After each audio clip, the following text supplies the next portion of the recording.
Hello students, last lecture में बच्चे हमने इंट्रोडक्शन देखा था रेगुलर एक्सप्रेशन का।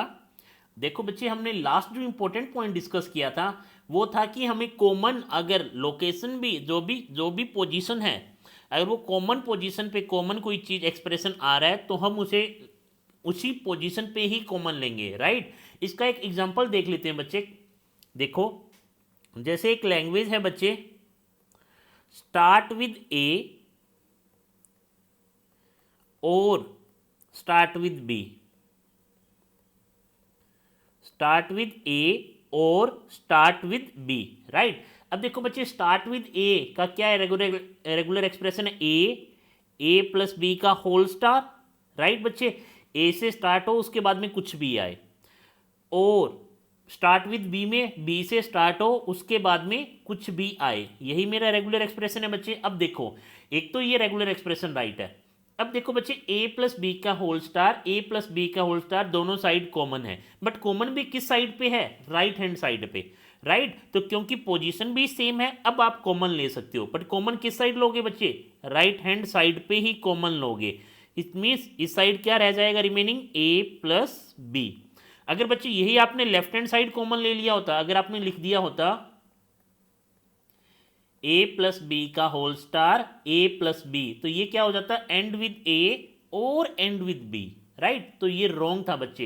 इट मीन्स जिस साइड कॉमन है, कॉमन किस साइड है इस एक्सप्रेशन में पूरे में, राइट हैंड साइड। इस पूरे एक्सप्रेशन में क्या चीज कॉमन है, ए प्लस बी, इन दोनों में ए प्लस बी का होल स्टार कॉमन है, बट वो कहाँ है, राइट हैंड साइड। तो आपको राइट हैंड साइड ही लेना है, ये ध्यान रखना बच्चे। तो ये क्या एक्सप्रेशन बन गया, सेम, स्टार्ट विद ए और स्टार्ट विद बी, राइट बच्चे। अब बच्चे नेक्स्ट देखते हैं, नेक्स्ट एग्जांपल क्या है हमारा। अब देख लो बच्चे, लास्ट लेक्चर में हमने अभी तक डिस्कस कर लिया start with A and end with B, start with A और स्टार्ट विद बी, राइट। अब हम कुछ एडवांस लैंग्वेजेस के देखते हैं बच्चे। सपोज करो बच्चे, एक लैंग्वेज है L is equal to A की पावर एन बी की power M such that N comma M is greater than equal to zero. It means बच्चे, एन कहाँ से स्टार्ट हो सकता है, जीरो से, एम जीरो से, उसके बाद कितना भी ए आए कितना भी बी आए, right. It means number of A followed by number of B, और कितने हो सकते हैं, कितने भी। तो बच्चे इसको कैसे लिख सकता हूँ, ए स्टार बी स्टार। इस लैंग्वेज का रेगुलर एक्सप्रेशन क्या होगा, ए स्टार बी स्टार। आ रहा है बच्चे समझ में। अगर आपकी लैंग्वेज है बच्चे, अगर आपकी लैंग्वेज है L is equal to A की पावर एन बी की power M such that n is greater than equal to m, sorry, n is greater than equal to 1, m is greater than equal to 0, right। तो इस language के लिए बच्चे regular expression क्या होगा, a कितनी आनी चाहिए, 1 या 1 से बड़े बच्चे, b कितने भी आ सकते हैं, और a के बाद में ही b आना चाहिए, राइट।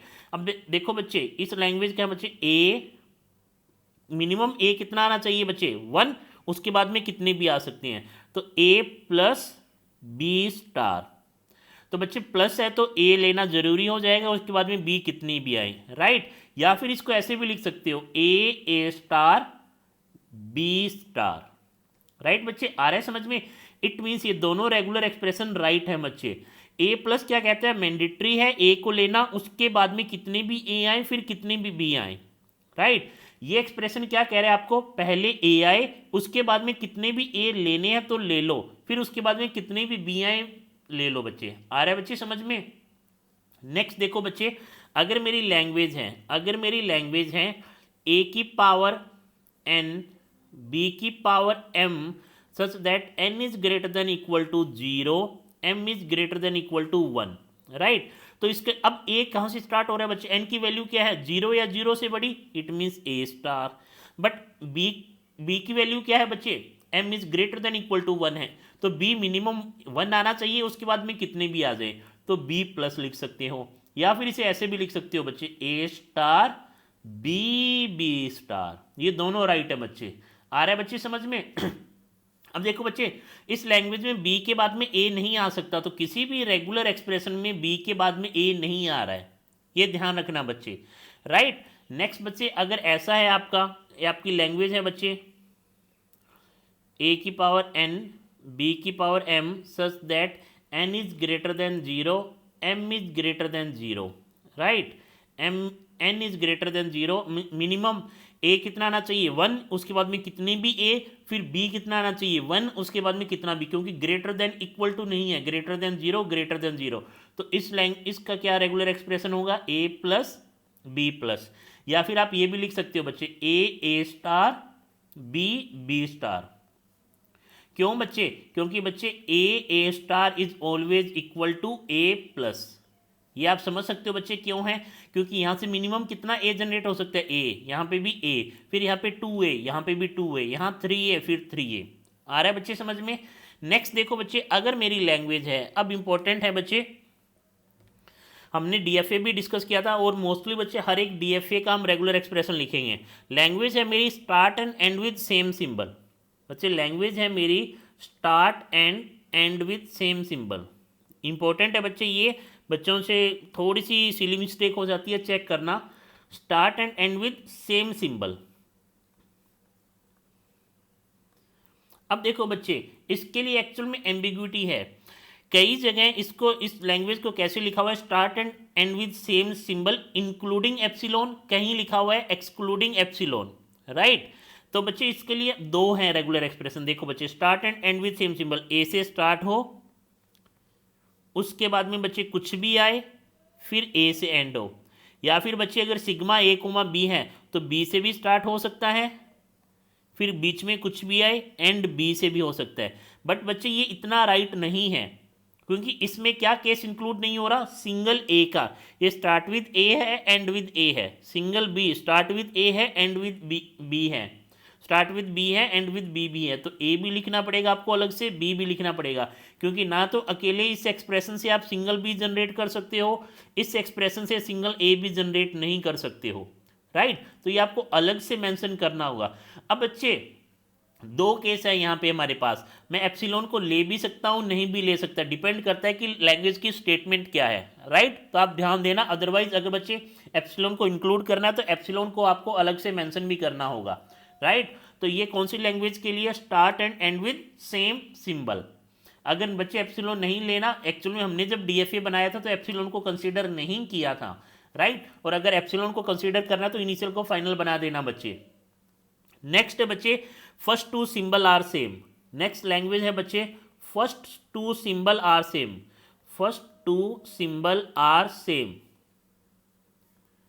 राइट। मीन्स फर्स्ट पहले दो सिंबल सेम होने चाहिए। तो बच्चे ए, उसके बाद में ए प्लस बी का होल स्टार कुछ भी आए, या फिर फर्स्ट टू सिंबल बी हो सकते हैं, उसके बाद में बच्चे कुछ भी आए। आ रहा है बच्चे समझ में। तो सेम केस बच्चे देखो, कुछ को ये तो रेगुलर एक्सप्रेशन राइट है, एक और इसका क्या है बच्चे, आप कॉमन ले लो। कॉमन किस साइड है, हर एक राइट हैंड साइड में। तो ए प्लस बी, उसके बाद में ए प्लस बी का होल स्टार। जिस साइड कॉमन है बच्चे, जिस साइड, ये देखो इस एक्सप्रेशन में राइट हैंड साइड था, इस एक्सप्रेशन में भी राइट हैंड साइड था, तो मैंने राइट हैंड साइड ही लिखा है बच्चे कॉमन को। ये बस आप इंपॉर्टेंट पॉइंट ध्यान रखो, राइट। तो first two symbol are same, right. ऐसे बच्चे last two symbol are same के लिए भी क्या हो जाएगा,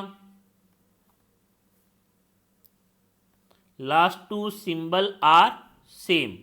तो इसमें क्या है बच्चे, पहले कुछ भी आए, पहले कुछ भी आए, ए प्लस बी का whole star, last two symbol. तो मिनिमम स्ट्रिंग कितने लेंथ की होगी, 2 लेंथ की, दैट इज ए, या फिर ए प्लस बी का होल स्टार बी, राइट। तो इस केस में क्या हो जाएगा बच्चे, ए प्लस बी का होल स्टार कॉमन आ गया, तो यहाँ पे ए प्लस बी। तो ये किस लैंग्वेज को रिप्रेजेंट कर रहा है, last two symbol are same का रेगुलर एक्सप्रेशन है बच्चे। आ रहा है बच्चे समझ में। तो ये कुछ इंपॉर्टेंट लैंग्वेजेस थी। नेक्स्ट देखते हैं बच्चे, substring, substring A B. Substring A B, substring क्या होता है बच्चे, कंजिक्यूटिव सीक्वेंस ऑफ सिंबल। अब देखो बच्चे कैसे लिखना है आपको, ए सब स्ट्रिंग मीन्स कंडीशन क्या है बच्चे, बीच में है, पहले कुछ भी आए लास्ट में कुछ भी आए, बट बीच में ए बी हमेशा जरूर आए। तो देखो बच्चे, पहले कुछ भी आए, लास्ट में कुछ भी आए, सबस्ट्रिंग का मतलब कंडीशन क्या है, बीच में, बस बीच में हमेशा ए बी जरूर आए। तो इस एक्सप्रेशन से जो भी स्ट्रिंग जनरेट होगी वो सबस्ट्रिंग ए बी जरूर लेके आएगी। क्यों, ए बी साथ में है बच्चे, तो ये कॉन्कैटिनेट करके लिखा है बच्चे मैंने, राइट। एक और वे है बच्चे, आप इसको ऐसे भी लिख सकते हो, कैसे, देखो ए पहले कुछ भी आए, फिर ए आए, फिर बच्चे कुछ भी आए, फिर बी आए, फिर अगेन कुछ भी आए। तो ये भी बच्चे सबस्ट्रिंग ए बी का ही है, क्योंकि मिनिमम ए बी तो जरूर आएगा बच्चे। आ रहा है बच्चे समझ में। अब ए के बाद में अगर बहुत सारे ए लिए तो एक भी यहाँ इंक्लूड हो जाएगा। ए के बाद में जस्ट यहीं से ही बी ले लिया तो बच्चे ए बी वो सबस्ट्रिंग बन जाएगा, बट सबस्ट्रिंग जरूर बनेगा, और वो हर एक स्ट्रिंग जनरेट होगी जिनमें सबस्ट्रिंग ए बी है बच्चे। आ रहा है बच्चे समझ में। तो ये दोनों राइट रेगुलर एक्सप्रेशन है सबस्ट्रिंग ए बी लैंग्वेज के लिए, राइट बच्चे। अब बच्चे हम नेक्स्ट वीडियो में देखने वाले हैं एग्जैक्ट लेंथ के लिए, एटलीस्ट लेंथ के लिए, इवन के लिए, ओड के लिए। तो मिलते हैं बच्चे नेक्स्ट वीडियो में। Thank you so much.